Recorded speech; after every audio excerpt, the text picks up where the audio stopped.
Pabalikan ang pangako. Buong akala ko, hindi na magtatagpo ang landas namin ni Balmores.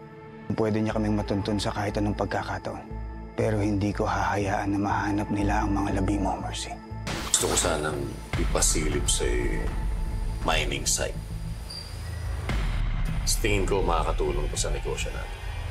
Of course, Judge. Sabihin niyo lang sa akin. Ginagawa mo?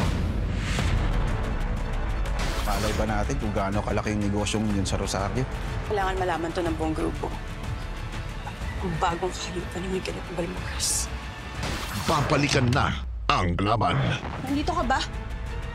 Nangyayari? Sinubukan nung ipapatay ni Marcos. Nakaligtas lang ako. Anong plano mong gawin? Kailangan kong patayin si Marcos.